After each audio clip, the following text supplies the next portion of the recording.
Good afternoon, and welcome to Shoes in Conversation with Jane Gershon Weitzman and Christina Chu. This event, sponsored by the Flynn Gallery and the Greenwich Library, evolved out of the current Flynn exhibit, Just Shoes, where art, craft, and fantasy meet. I'm Barbara Richards, the chairman of the Flynn Gallery and also co-curator with Deborah Fram of this show. This exhibit was inspired by the work of Jane Weitzman, who took on the commission fantasy shoes several years ago. We urge any of you who have not yet had a chance to visit the gallery, which is on the second floor of the library, to come see the exhibit. I think it will bring a smile to your face. The images have been shown on the screen today, and they are some of the shoes that are actually in the show. We hope you enjoyed them. After the talk, we will again be selling the book Art and Soul, Jane's book that includes many of the shoes that she commissioned several years ago. Please be aware that we only have a limited supply of the books. It is for sale for $30 by cash or check, and Jane will be happy to sign them. I want to remind all of you to keep your masks on, covering your nose and your mouth. And we are thrilled to be holding this event in the Berkeley Theater. It's a beautiful place, and we're so lucky to be here. I will now turn this over to Deborah Fram, who will introduce our speakers. Thank you, Barbara. We're thrilled to welcome our guest of honor, Greenwich resident Jane Gershon Weitzman.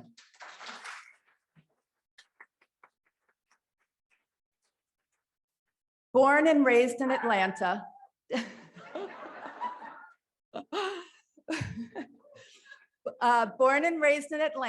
Jane moved to Boston, where, living in the same apartment building, she met her future husband, her partner in life and business, Stuart Weitzman.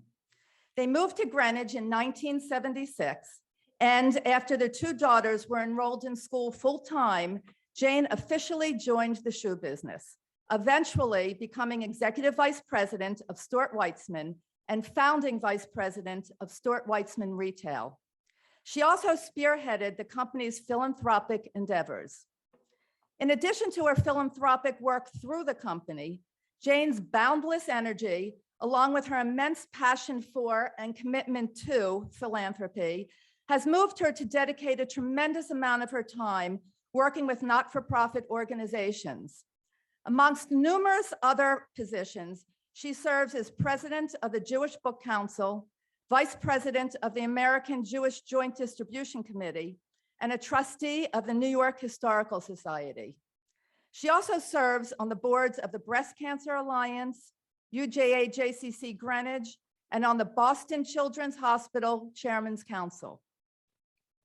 Jane will be interviewed this afternoon by Christina Chu, award-winning writer, public speaker, educator, and shoemaker. Christina earned her MFA in creative writing from Columbia University and has been the recipient of numerous awards, including the James McPherson Award for her novel Beauty, where incidentally, the main protagonist is a diehard shoe lover. It was during her research for this project that she began making one-of-a-kind shoes. In addition to Beauty and her first book, Troublemaker and Other Saints, Christina's work has been published in various magazines and anthologies, and she curates and co-hosts the Penn Parentis Literary Salons in New York City. So please help me in welcoming Jane Gershon Weitzman and Christina Chu.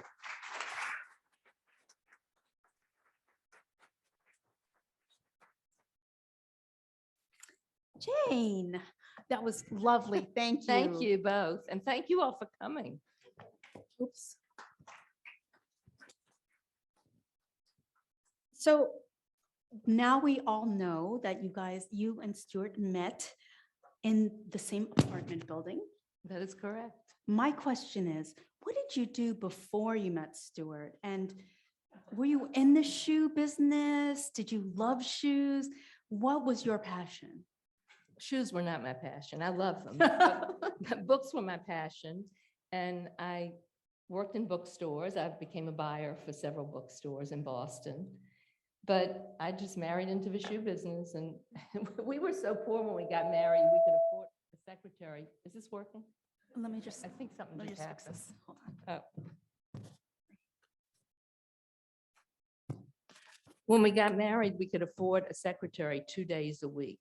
So guess who had to type stuff? And I couldn't, my mother had made me take typing lessons, and I was terrible. Who knew that someday we would all be typing with ease? For some reason, then it was difficult. So I would filled in, and I just, whatever needed to be done, I had to do until finally we could afford to hire people. And in those days, there was no such thing as an answering machine. There were answering services. So when I would get my older daughter off to school and my younger daughter went for a nap, I would call Harriet, who would give me all the messages. And I would pretend I was out to lunch or something, and I'd call all these customers back. That's wonderful. And as your business, well, first, when your business first started and you had your first store, can you talk a little bit about that? Where it was, what it was like? Is it like the Stuart Weitzman we think of now? Well, we really didn't have the image we did. The reason people open stores in very high rent places is not to make money because the rents are so high. It's to publicize the company, really. So Stuart said to me, first of all, the first Stuart Weitzman store was a franchise in Las Vegas. A customer of ours opened a store, and I went out there to approve the decor and all kinds of things. I remember telling them, the architect was describing everything. He said, and here we're going to have fake flowers. And I said, you can have real flowers or no flowers, but you can't have fake flowers. I don't know why I remember that, but that store did well, and they opened another store in California. So we decided we would open a store in New York. And one day Stuart said, you know, a real estate agent called about the store on Madison Avenue near 59th Street. Why don't you go see it? I went to see it. In those days, there was a right side of a street and a wrong side of the street. Now, you know, it's so mixed up that I don't know which side is right or wrong, if any. Half the stores are vacant, or a third of them.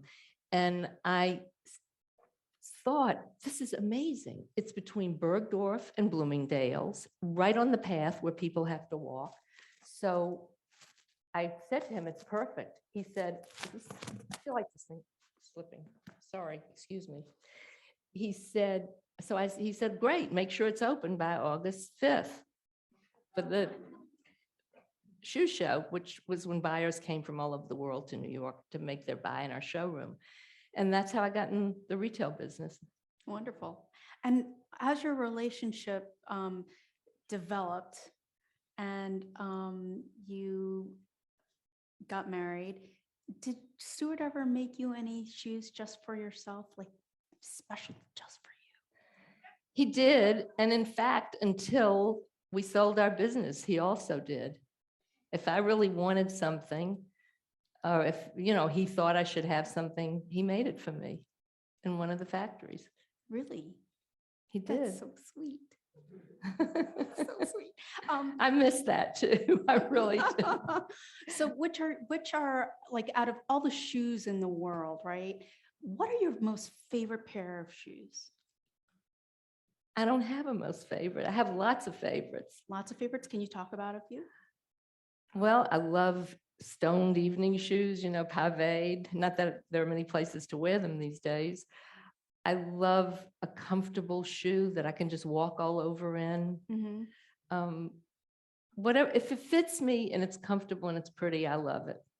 Okay, wonderful. So as you had started a family, I mean, here you are, you have a business to run with Stuart, you have your family, the stores in the city, and you live out here. How did you balance this with Stuart and make it work? Well, until our kids went to college, I did not travel. But they were both in college when I began the first store. And I was able to go anywhere. And I did. So you're always there for the bus. I was always there. If it was my turn to drive an after-school carpool and I had to be at work, I would be home for that carpool. I would Everyone drop knows them about off. the carpool. Everyone here knows about that carpool. Yeah, so the kids were always like, it wasn't like you were always, jet setting around the world. You were pretty much just always there for the family, which is really Well, incredible. I had to be really because Stuart was away about half the time. He was Oh, in, most husbands commute to the city. My husband commuted to Spain. why did he commute to Spain? Well, that's where his factories were. Aha. And I heard that Stuart, there was a special story about your proposal. I was hoping you would share it with all of us. I will. I'll be honest with you. Usually when I speak, I change the wording, but in those days, things were different. And Stuart said to me, I want to try this pair of shoes on you and see if it fits. And when I took the shoe out of the box. Sorry about this microphone. Oh, Lord, I'm losing it altogether. Sorry. When I looked at it, it said made especially for Mrs. Stuart Weitzman. Well, nowadays, of course, that sounds ridiculous. So usually since I'm home in Greenwich, I'll tell you all the truth. That's what it said. But when I speak to people, usually I say made expressly for Jane Weitzman. But things have, thank goodness, changed. We're not Mrs. anybody anymore. We're who we are. So I don't know if any of you have seen the gallery because the shoe exhibit is phenomenal. And so if you haven't, you absolutely have to go see them. So the shoes are what was the idea behind these fantasy shoes? How did you come up with them? Well, the first window, I did not hire the first window dresser. I hired subsequent one who was really amazing. But the first one just got his friends to decorate shoes and do different shoes, and he had them on pedestals. He had someone who had a bakery make bread shaped like a shoe. And I thought, how can this be carried further? And we opened that store in late August, early September. I guess it was August. And I said to him, I want you to put in a breast cancer window for October, because I felt that I had these 2 windows on Madison Avenue, and it was my responsibility to promote good causes. And he said, okay. And then I started thinking, what's going to be the next window? And I didn't even say anything to him yet. But I read somewhere that in Richmond, Virginia, there was a show of shoes made by artists. And I went there, and there were some remarkable shoes. So I got the names of these artists. And unfortunately, none of them came through for me. There was a man who made glass shoes, and there were several really good people, but they just were flaky, and they would never get back to me, or they were going to make the shoes, and the shoes never came. But I decided that was the direction I wanted to go in. And as you all know, 90-something% of the windows in stores in the world are product and signage. So I just wanted to do something different. And it was, I said, look, if it doesn't work, I stop doing it. That's all. If they don't buy the shoes, then I'll put shoes in the window.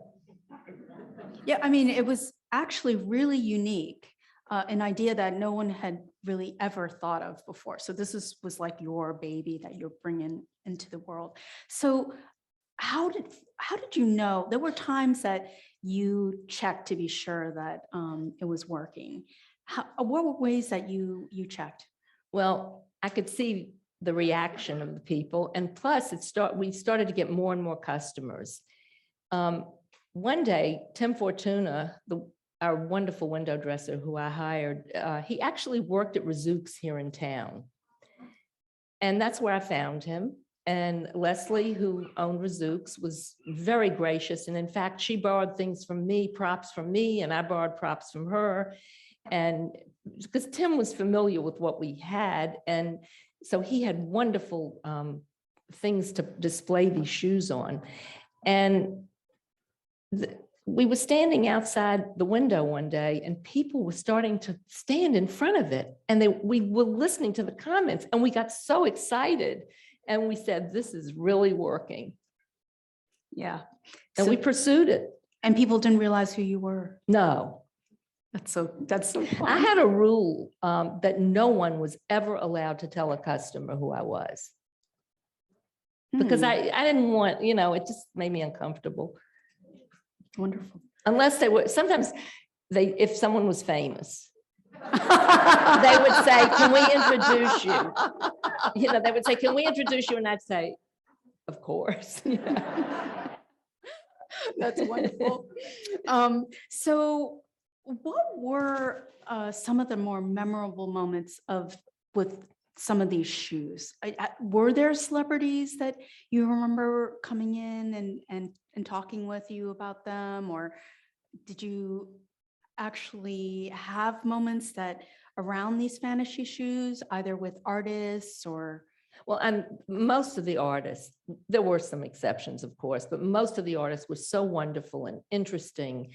And some of them never even knew that the shoes were in the windows. I was in Argentina, in Buenos Aires, on a mission to help people, this board I'm on.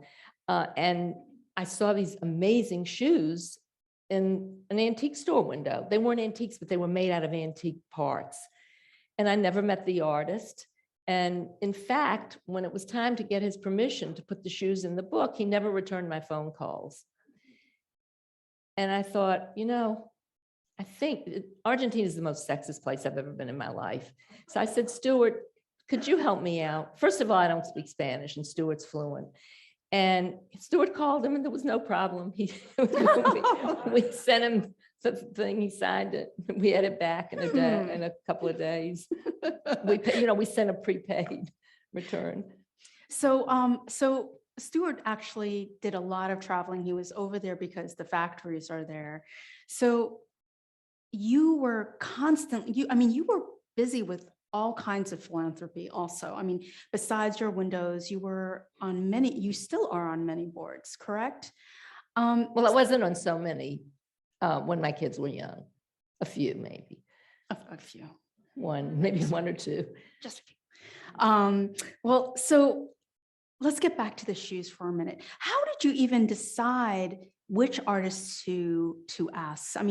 There must be at least, we're in New York, so even in New York alone, there must be at least 10 million artists, visual Well, these were artists. mostly craftspeople. And of course, I had certain standards. If you drew a shoe, that wasn't what I wanted. And when people saw the windows, I got so many people email. Well, they didn't have my email, but they would email the company or they would leave things at our showroom in New York. The worst stuff you've ever seen. Really amateurish, not great. I really wanted things that I figured if I loved it, other people would. And that's pretty much what happened. That's really nice. I have to say, I wish you still were doing this, because making shoes, it's like, oh, I wish I could put them in the window. But they must have really, really loved having their work displayed. Some of these people were not even from the US. Can you talk about some of them? Well, first of all, I went to Uzbekistan with the Joint Distribution Committee. And while we were in the bazaars, I saw what I thought were these amazing shoes. They were all glittery and there were different styles. And I brought them back and we put them in the window. And once I got them in the window, I said, these really aren't so great. They're not going to travel to our other stores. So I made mistakes. It wasn't terrible, but it wasn't the caliber that I wanted. The ones from Argentina, and I had a second group of amazing shoes from Argentina, and they disappeared. The window dresser couldn't find them. They made it to the place where he put everything together downtown, and we don't know what happened to them. They just disappeared. Wow. They were made out of mesh. They were wonderful. And that was it. And I found a lot of shoes in London. There was an artist, Doug Wilson, who I found in London, and his shoes were incredible. And then he had disappeared. And those artists, but I Googled, I found the name of some gallery he showed at in the UK, and I called them, and that guy said, oh, he moved to a place in, I think, Scotland called Perth. It's in my book. I thank the people who helped me find him. And that town had a website. And just about everybody in the town knew everyone else. She said, I'll put it up on our website and we'll see what happens. 2 days later, I was speaking to him. He had moved to Australia. And I found him. And these were such lovely people. They were so anxious to help him. And they Wow. did, you know. It was- That's wonderful.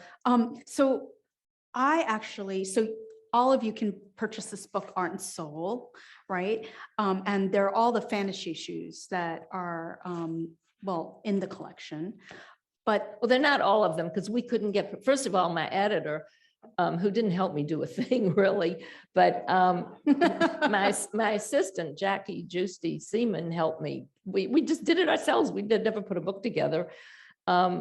She told me she said there were a few artists she wouldn't let me put in the book. We thought they were great. And I had already asked them for permission. And I had to call them up and say, I'm sorry, I'm so sorry. But there were people and shoes that I just couldn't get permission for. Either the people disappeared or in one case, you will be able to see Robert Stark shoes that are like panoramas. Each shoe, they're rooms that if you look, they're all around, it's all around the shoe. But he used things he cut out from magazines. So of course we couldn't have gotten the rights. We didn't even know what magazines they were from. So those are not in the book, but you will get to see them here. yeah, they're in the collection. They're in the collection. So, so the other thing that's interesting is that besides these fantasy, she's a shoe curator for real, because besides this collection, the Weitzmans also created a collection that is with the New York Historical Society right now. And yeah, and it's all historical shoes. And they actually made this book from it. So what is this shoe thing? So you're collecting all these fantasy shoes for the store, and then you have all these historical shoes. What's the story with that? Like, Okay. Well, first of all, if you'll hold that book up, the shoe on the cover was designed by Stuart's father, Seymour Weitzman. And I found that shoe. Stuart received an award, the Nordstrom Award, and our whole family, you can put it, if everybody can see it. Our whole family went out to Seattle when he received the award as Nordstrom's guests. And he was in a meeting with the people from the store, and my children were somewhere and they were grown already. And I went shopping, you know, I was walking around seeing Seattle, and I walked into a vintage clothing store and there was a pair of shoes made by Stuart's father, which was amazing. And the next day when Stuart received the award, he said, I have something to show you. He said this to one of the Nordstroms, I don't remember which one. And he said, this shoe was made by my father and Jane found it in Seattle. At that time, Nordstrom had a very liberal return policy. And Mr. Nordstrom said, oh, phew, thank goodness. I thought you were going to return that old shoe. So that was luck. The reason I started collecting these shoes was because what could I ever give Stuart for a present? He worked in Europe, so he bought all his clothes when he was in Italy and Spain. If a new tennis racket, I don't know the first thing about sports. If a new tennis racket came out, Stuart was the first one to have it. If new skis came out, he would get them. There was nothing I could really get him. And then I saw this beautiful antique shoe somewhere and I bought it and he loved it. And I just kept going. So every year when it was time to give Stuart presents on Hanukkah and his birthday, he got antique shoes. I never thought of it as a collection. They were just in, you know, on glass shelves in his office in Greenwich. And then one day someone said to Louise Mira, she wanted to borrow something of Stuart's. And he said, listen, you should ask him if you can borrow his shoe collection because it's really fantastic. And that's how it became a collection. We're not talking about 20 shoes. We're talking about how many? A lot. I don't know how many. I know there were over 1,000. I've sold a lot of the art shoes. Some of the ones that were sort of secondary. In fact, I sold some of them in Art on the Avenue in the Stuart Weitzman store. although that was never my store, I was a little bit involved. And they would call me if art was, for Art on the Avenue every year and ask me to pick out the artists. So I asked if I could put in some of these artists because we just have so many and they were in a storage space. So that collection is at the Historical Society. it's traveling now. They traveled it to other museums. But we will be giving the antique shoe collection to the New York Historical Society. So ultimately, where do you see the fantasy shoes? I'm not sure. I haven't really had time to think about it. We'll see what happens. I need to think about it soon. Because I should get rid of them at some point. Some of them are so wonderful. I can't bear to part with them. So those I might leave in my will to somebody, but to the Historical Society or whatever, I'm not sure. Wonderful. So let's get back to the philanthropy for a minute. You're very involved with breast cancer research. And can you talk a little bit about how you use the Windows as like a platform to really change the whole field of philanthropy? Because people were not, I think people thought of philanthropy as like either donating money or having a party, but you really changed that. Well, I don't know if I changed it, but at that time, you ladies remember the little pink ribbons we all used to wear every October. So the first year when we opened the first store on Madison Avenue, I had the little pink ribbons in a bowl and we offered them to everybody who came in. I got more into it every year. The next year, there was a magazine called MAM, M-A-M-M. It's been out of print for years. It was on women's cancer. And I bought enough to give to every customer. We put one in every shopping bag in the month of October and we, gave them the pink ribbons. Then we came up with the idea of a celebrity breast cancer auction. So we would call famous people and ask them if they would decorate a shoe, sign it, and then decorate it. And we auctioned them off. We didn't start putting them in the windows right away. Everything sort of happened gradually. And we got really famous people. And then one year we did it with the Food Network. So we had all their chefs, except for two, well, except for one, I think, decorated shoes. And I'll tell you, we did the people on the Today Show. I think the first one we did, all the people on the Today Show decorated shoes. And Al Roker did something. And then he also was at the Food Network some years later when we went to the Food Network. And this wonderful man, one of the chefs turned me down. I won't tell you who she was, but because she said she was having surgery or something. Al Roker's person called and said, listen, he's having surgery. Can he send it a few weeks later? And we said, of course. He was just a wonderful person to work with. And then one year we did sports. And that was an interesting thing. I don't know the first thing about sports. I don't know one team from the other. I really don't. I just have no interest in sports. Stuart is a major sports fan. So I called up my friend whose family owned the New England Patriots. And she was on two boards with me. And we had traveled together. And I said, Mara, you really have to help me out. I don't know anything. Can you get me some people to sign and decorate these shoes? And she said, sure. I said, and that I'd also like to talk to someone at the Boston Red Sox. And she said, okay. And she gave me the woman's name. When I called this woman, I don't want to say anything bad, but I think this was something. I was so upset. I'm going to tell y'all this story. She said to me, are the New York Yankees doing shoes? And I said, yes, they are. And she said, well, then we won't do it. I said, come on, this is to help cure breast cancer. And she wouldn't do it. So that was my major, turn down. I was upset. There were over the years that were people who we had given shoes to for special things. There were maybe one or two who turned us down. And I hold grudges. I still remember who. Actually, I think there was only one, and I remember her. I won't tell you her name.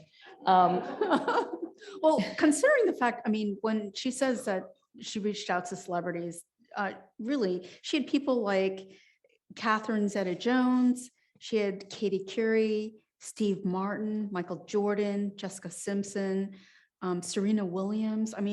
this is not just like a, We really got good people. The you were- first year, we didn't, we weren't into it as much. I don't know, we weren't as sophisticated at it, but by the end, we really, and I'll tell you another story. Stuart was a Yankees fan. He went to the games when he was a child, and he always loved Yogi Berra, if not just for baseball, for some of the things he said, for some of the crazy things he said. And he said to me, I want that Yogi Berra shoe. I said, Stuart, that's conflict of interest. He said, no, it's not. I'll bid more than anybody. And whoever was bidding against him, the people who were bidding against him didn't have a chance. And he has that Yogi Berra shoe in his office in Greenwich. he really was a sports fan. When it And comes, still is. Yeah. Well, when it comes to sports and shoes, you have another really wonderful story I'm hoping you'll share with everyone.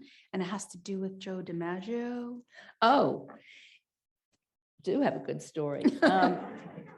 Joe DiMaggio, long before Marilyn Monroe, took a girlfriend of his, I guess they were both very young, to a game. And he said to her, would you, I'll have all the people on the team sign a baseball for you. And she said, no, I'd really rather they sign my shoes. And she took her shoes off and they signed them. They're spectators. I don't know if some of you remember what spectators are. And that shoe ended up at Sotheby's. And Stuart called up his friend at Sotheby's and he said, make sure I get those shoes. I want them. And the man at Sotheby's actually broke a rule. He called Stuart up a few days later. He said, are you related to Elizabeth Weitzman? And Stuart said, that's my daughter. And he said, okay. And he hung up the phone. And Stuart realized that our daughter was bidding against him. It was going to be, if she had signed up, she was going to bid against him. So he dropped out of the auction. And she got And the those shoes are in the Historical Society exhibit. And Stuart said to me a few weeks ago, he said, I really don't want to give those shoes up. I said, well, the Historical Society is building a new building in back of their building on Central Park West. So the shoes hopefully will be in that new building. I'm going to be the first person to go see them. It's going to be a while. I don't have to tell you, those of you who have tried building anything lately, it doesn't happen so fast. So we'll see. So when it comes to these shoes in the collection, there's so many shoes. How did you name them, like each of the shoes? Actually, the editor told us the night before that we had to have the shoes named by the next morning. So Jackie, my assistant, and I stayed up most of the night. It was not easy, but we came up with names. Yeah, actually, if you take a look at some of the shoes, they're just every single. How did they come up with these ideas? Did you give them guidelines, or how did this? Some of them are Alice in Wonderland inspired, and some of them are, made from shoes, from paper and paper mache. Like, how did you do this? Well, I found the artists, and I started to get cowboy boots and baseball, sneakers and just things that I didn't like. And I said to Stuart, you need to draw a plain high heel pump, just an outline. And I made a lot of photocopies and I would give them to people and say, I want it to look like this. So, and it helped. I got better things. Yeah. Any of those artists from Connecticut? Yes. Since we're here? Irene Reed. And what did she make? She did beautiful crochet work. And I said to her, Irene, she lived in Hartford. I said, do you think you could do shoes? And she said, I don't know. I'll try. And I met her. She went to see some doctor somewhere near Armonk, and I met her. At that time, there was something called the Furniture Barn or Modern Furniture Barn. And I met her in the parking lot, and she started unwrapping these amazing crocheted shoes. They were just fantastic. I think one of my best windows ever. And I sent her the book. I sent all the artists the book even before it was published, as soon as I got copies. And hers was returned to me. And I thought, well, something's wrong. And I started Googling her and her obituary came up. And I can't tell you, I was so sad because I know she would have been thrilled to see her shoes in the book. Oh, ouch, that hurts. Oh, I'm sure in wherever she is, she's hearing this right now. So I don't know. And there's a book. I can't, tell me, can I just see the book a minute? I yes, just wanna- this one? Yeah, Sure. sorry. Oop. Uh-oh, now I'm wrecking your microphone. I just want to make sure. Sorry, there's an index. So I wanted to show you this if I can find it. It says it's on page 123. There's another wonderful, is my mic working now? It Okay, should be, yeah. there's another wonderful, let me just find this. I hope you can see it. This shoe is by another Connecticut artist. Can you see it at all? Her name is Nina Bentley. It's called A Woman's Platform. She's making a real political statement here. And I love that because I'm very big on women's rights and women's issues. And I just, when I saw that shoe, and she did another beautiful shoe that's in the book, she did a whole window for us. But she had sold a lot of these shoes already, so we borrowed them. She got them back from people and we borrowed them, but we bought those two shoes. And A Woman's Platform is in the exhibit. It's in the show. It's in the show, yes. And in fact, when you see it, you'll know it right away because there's a flag and then there's a little doll figure of a woman and she's like behind these bars. And the moment you see it, you'll know. And this was a time, this was a while back when things were different. It was before Me Too, for sure. Yeah, it was before Me Too, and it was before a lot.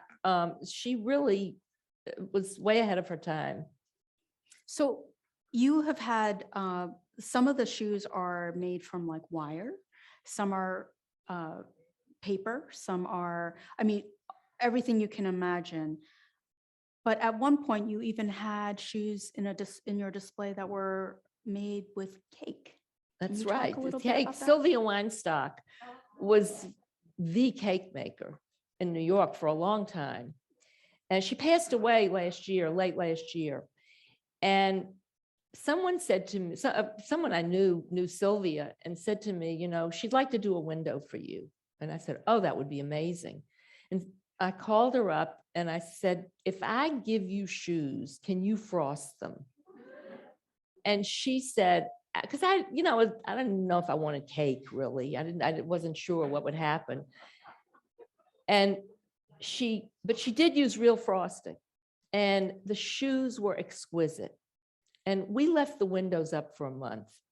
And I did not come in every day, you know, as a Connecticut resident, I was only allowed to be in the city a certain number of days a year. And I really marked off how many days it was. I was very careful about that. And one day I was on the train and I had picked up the papers at the station and I opened on the front page of the New York Post, it said mouse in donut shop. And I thought, oh my God, I've got this sugar frosting in the window. And I was walking up Madison and I'm thinking to myself, what if there's a mouse? What if there's a rat? Maybe there are roaches in the window. By the time I got to the store, I was such a wreck. And the window was beautiful. There were no creatures of any kind. And the window made it through the month. A friend of mine lived in New Hampshire, a close friend of mine, and she was in the store. She came by the store and she said, I'm driving back to New Hampshire tomorrow. And I said to her, Irma, can you stop in Boston? And she said, sure. And she drove up. We took the shoes out and they were okay. They weren't like they were when we put them in, but they were fine. And we were very careful and we placed them. She drove her car up to the store. We placed them in the trunk and on the floor of the back seat. And we got one more window. They were in our bar. I called the manager of the Boston store. I said, don't put your window in. Just leave the boxes in the back room. I said, I have something really wonderful coming to you tomorrow. And we had the signage and everything. And those shoes just made it through. They made it through the month. And when they took them out of the Boston window, they were crumbling. They started to fall apart. So we did get one more.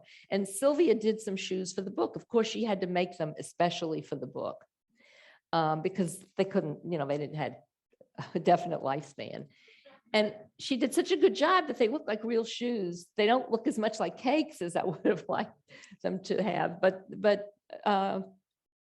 she did remarkable work. We also had a florist, Jane Carroll, who made shoes out of flowers. And she created the shoes, of course, her shoes she came in every day from someplace like Tarrytown or someplace and watered the shoes. It was amazing. Or maybe it wasn't every day, maybe it was every 2 or 3 days. And she took care of them. It was like having our private gardener, but she got a window and she had a shop up there somewhere, where she did flowers. And That's incredible. she was quite amazing. So how about the artists that you have in the show that are from abroad? Like you have an artist from Mexico, Joan McClutchy de Vidargus. Yep. Yeah. She saw an article about our windows in Women's Wear Daily. I was very lucky. This guy from Women's Wear did a wonderful article. In those days, that was the Bible of fashion. And when it went online, I stopped getting it. It was just like one more email that I had to read, and I didn't really have the time. And she contacted me and she said, I'm coming to New York. And I thought, oh God, more horrible stuff. She came to the showroom with some duffel bags with her husband. And they were such nice people. She opened the bags, put them on the tables and desks, and they were fantastic. And they're in the show and in the book. Wonderful. And you also have one of my favorite shoes in the collection. They're made from paper mache. And they're absolutely beautiful. And they're from Ida Rock. Ida Rock. Ida Rock. Can you talk about how you got those? Yeah. Some of Ida's friends, Ida lives in Tel Aviv, and some of her friends from New York sent her photographs and said, you should be in these windows. And she contacted me and she sent me some photographs and they were wonderful. So I ordered them from the pictures. And then she said, do you ever come here? I'd love to see you. And I said, actually, I have a school for underprivileged kids in Bat Yam, about 20 minutes from Tel Aviv. And she met me and she took me to a museum. She took me to the design district and she said, let's meet again on Sunday for, we'll meet in the afternoon. I went to have my hair blown because I had to go to something Saturday night. And they said, all our customers are meeting us here tomorrow to go to the Gay Pride Parade. Would you like to join us? And I said, sure. And then I thought I'll meet Ida later. She called me and she said, listen, I want to meet you for lunch tomorrow. And I said, well, I told the guys who blow out my hair in Tel Aviv that I would join them for this. She said, oh, I've already reserved a restaurant. She said, that's what I was going to surprise you with. She had reserved a restaurant right on Ben Yehuda Street where the Gay Pride Parade passed in front of us. So we sat down the whole time. We were eating, drinking. It was just wonderful. And then she wanted to know more about my school. And I said, well, it's for really underprivileged kids. And we want to show that these kids can go to college and have a wonderful life. And, if they start out the right way. And she said, can I come? And I said, of course. And she came, and then she came back again and taught them how to make these beautiful paper mache bowls. She taught all the girls, not the boys. And they really were beautiful. She gave me the one she made. And she went back to the school and worked with the kids. She did artistic projects with them. Oh, that's so lovely. It just was a gift that She's just a kept on wonderful giving. woman. And I understand now she does windows for Tiffany. Oh, really? Interesting. Deborah Fram told me, because when Deborah contacted her, she told her about it. Cool. So there's one more shoe that I wanted to mention, and it's called Radio Flyer. And I wanted to just point it out to you guys because it's exactly like the wagon that you got your kid when they were like 2 and they would drag it around with all their other stuff in it. Can you talk a little bit about this? Well, one day, our window dresser, Tim Fortuna, said to me, there's a drag queen downtown that wants to do shoes for your window. And he's really very artistic. He decorated the club he performs in. And I got all excited. I thought, oh, this is going to be so much fun. And I called my daughter. I said, listen, I think we're going to get to go see this show downtown, with drag queens. It'll just be terrific. So I walked into the store. I came over from our showroom on 57th Street, which was a short walk away. And there was a young man in a black suit, dressed very conservatively. And someone said, this gentleman's here to see you. Well, I didn't think he was there to buy shoes, but I introduced myself and I said, I understand, that you're a drag queen and I'd love to see you perform. And he said, oh, I retired 3 weeks ago.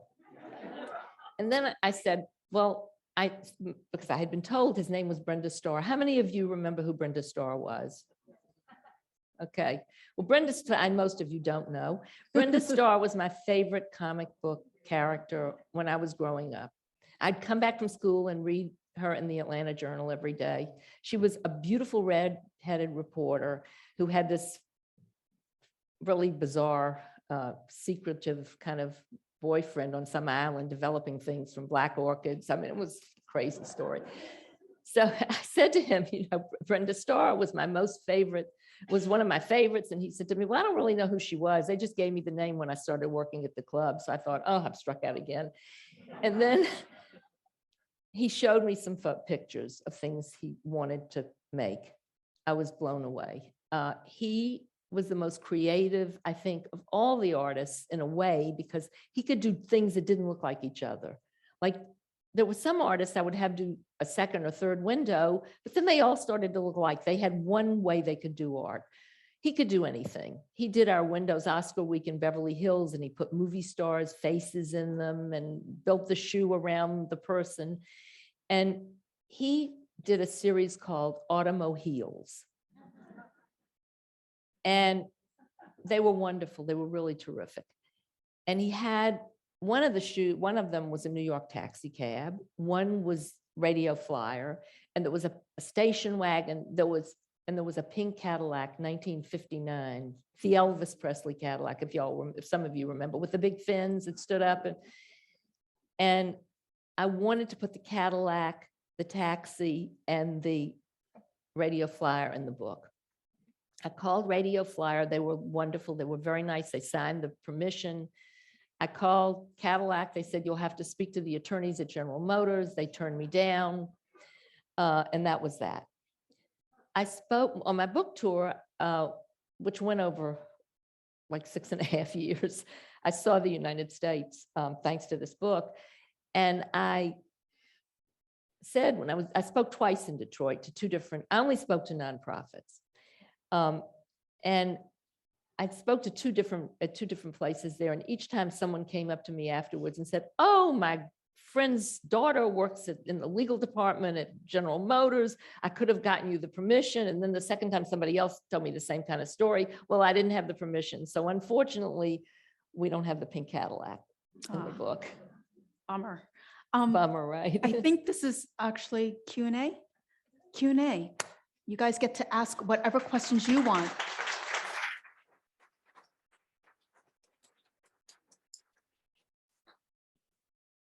Yeah. Oh, I don't even, you decide. You have the microphone. Well, why don't you just go to the microphone and start like at the front and go to the back or something?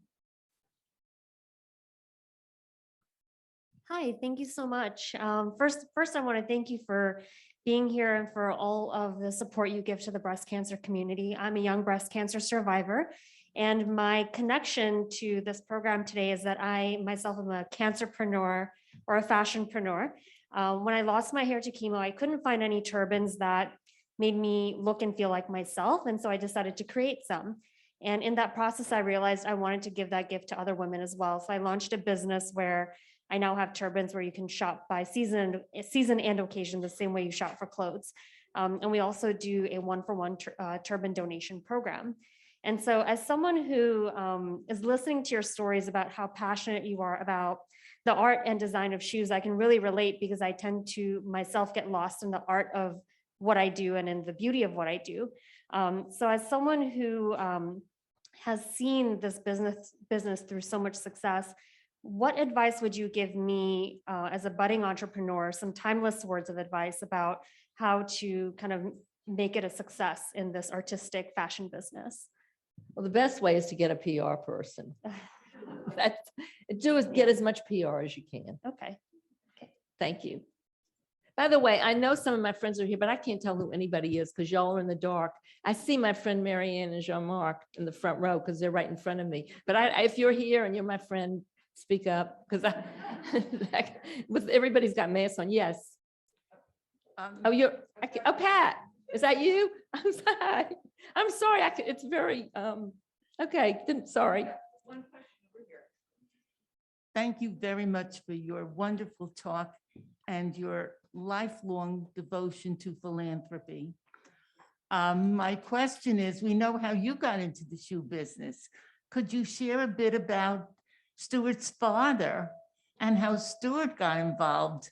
I mean, obviously the father story should be rather interesting. And I just wonder if Stuart just continued in the family business. I never met Stuart's father. He passed away before I could meet him, but he was a very talented man. He was a buyer at a company called A.S. Beck, which I'm old enough to remember. They had a store in Atlanta. And so he decided he wanted his own shoe factory and wanted to make his own shoes. And he did. He started the business. It was called Mr. Seymour. And when Stuart graduated from Wharton at University of Pennsylvania, he went to work for the factory. His father wasn't well, I guess, and his brother was already working in the factory. At some point, he and his brother went separate ways, and Stuart just went on. His brother worked for different people in the shoe industry, but Stuart just developed it into his own thing. I see somebody, I think on that row you have people. Thank you so much. That was so inspiring. And I think we all share the love for shoes, which we're probably here for. But the question I have is, to what extent would you actually use the inspiration that was given to you through the fantasy shoes in the actual collection? How did that flow into the actual collection over the years? I never set out to collect anything. Just when you get I think it is when you just get a lot of something, it becomes a collection. Yes. I don't know. No, I meant actually the collection, the actual shoe collection that was commercial and that was actually. Oh, Stuart, sold you to- mean the shoes that we sold? Yes, Oh, to what Stuart extent would that flow in there? designed and his factories made those shoes. Okay, thanks. Stuart actually didn't more than design. He had a business background. Not so many designers are their own business person also. Some are. Giorgio Armani is also, he was his own business person. Stuart's rare. Yeah. Because he had that was what he studied in college, but he learned how to make a shoe. When Stuart used to cut his own patterns on our dining room table until the company got too big, and then he had to work with, he hired pattern makers, but he knows how to make a shoe fit. It's like, it's part of his background. Yes. And did any of the fantasy shoes actually make it onto the production line? No. The only time Stuart, he had, when I did projects with some schools, one school in New York, PS 111, the kids designed shoes. And he made some of those shoes. Nobody wore them. They were just something that, it was really a philanthropic thing.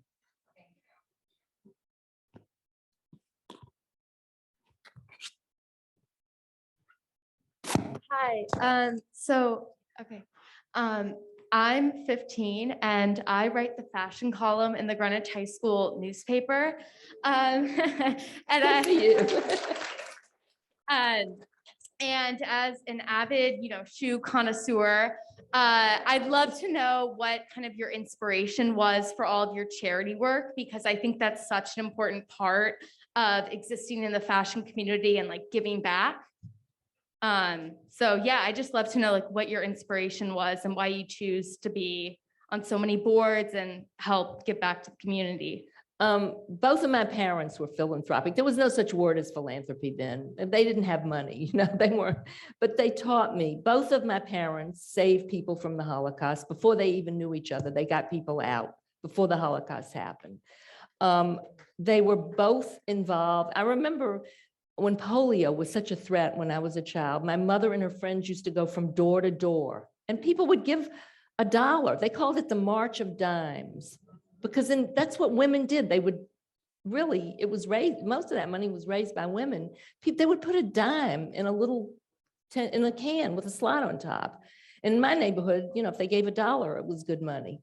And I remember for different diseases, women going from door to door, including my mother. And my father was always at meetings for things. And it's just what I grew up with. There's somebody on this row over here that keeps getting overlooked.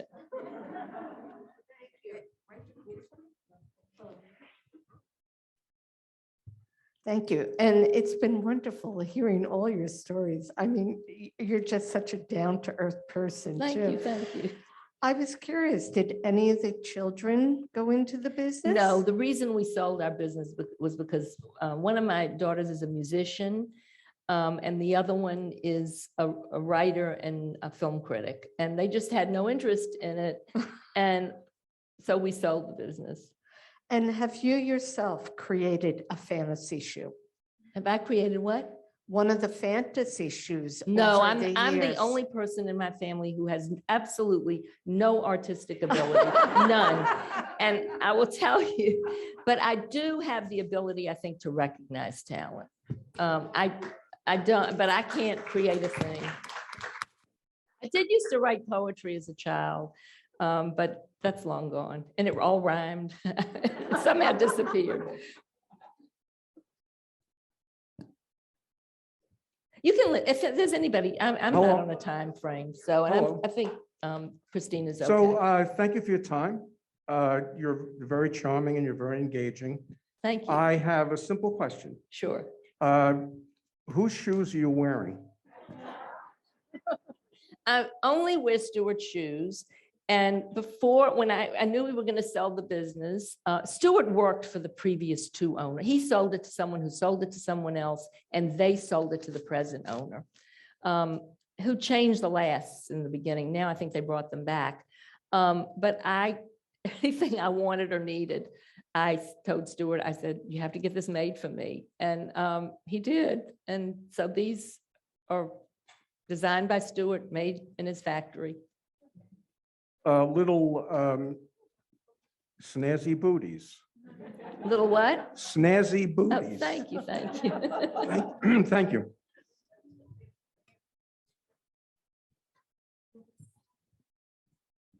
Hi, you had talked about some of the charity work, getting the celebrities to decorate shoes.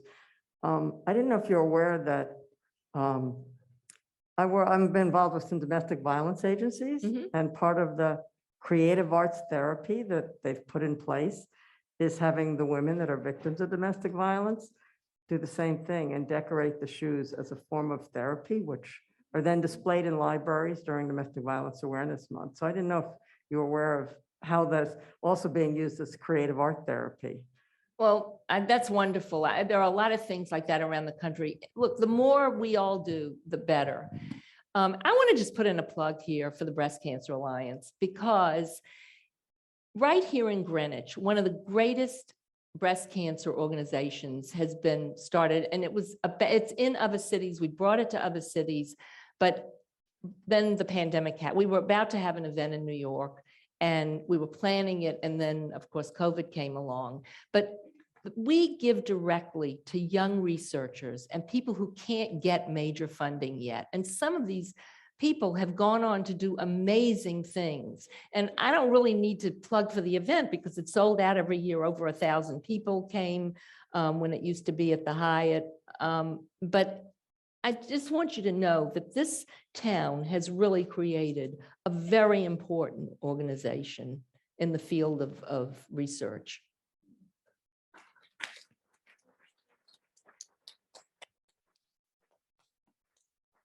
Any Thank- more? Yes, thank you so much for sharing yourself and your time with us. I have a couple of numbers questions.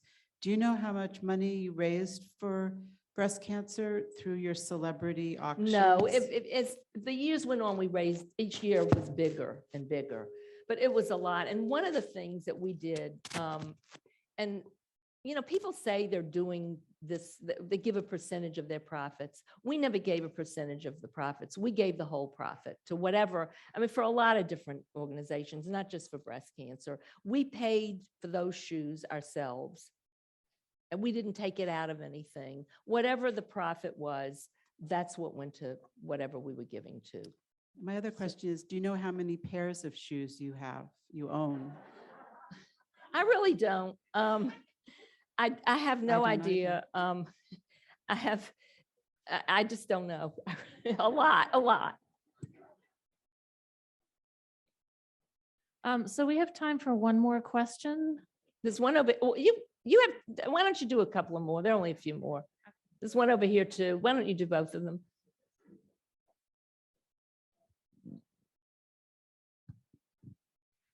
Hi, really a pleasure to listen to you. Thank you. Thank The you. exhibit is absolutely phenomenal. I went to the one about 5 years ago in Brooklyn, at the Brooklyn Museum. There was a shoe exhibit there. I went there too. I saw that one. But this was just, I mean, there was a smile on my face for every single shoe. Thank you, thank you. It's just so exuberant. You walk in and it's like you're at a party. It's just great. I have to say, Deborah and Barbara did such an amazing job.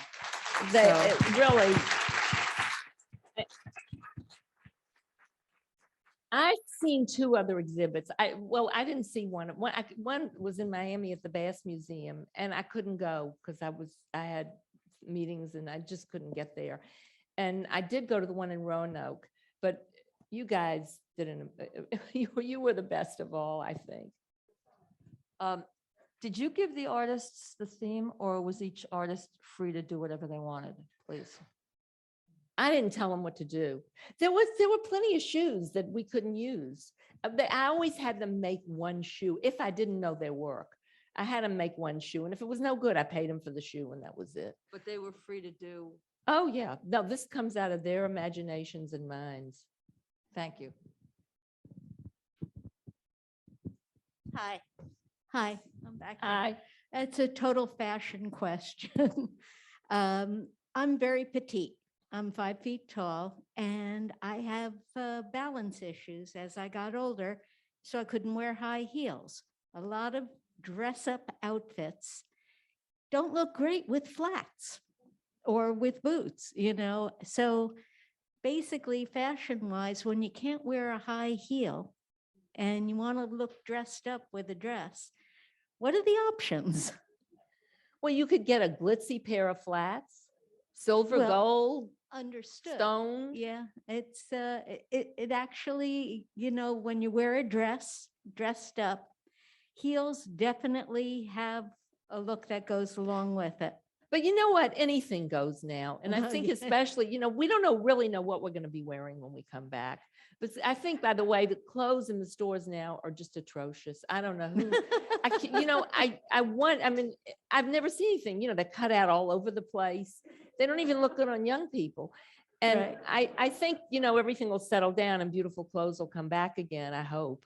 But I see people wearing, you don't have to wear high heels to look good.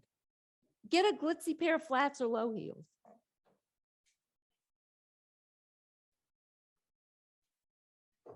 Thank you very much. I want to thank Christina because she is such a good interviewer. And we have so much in common. We've become fast friends. So I know we will continue to speak to each other. Thank you so much, Christina.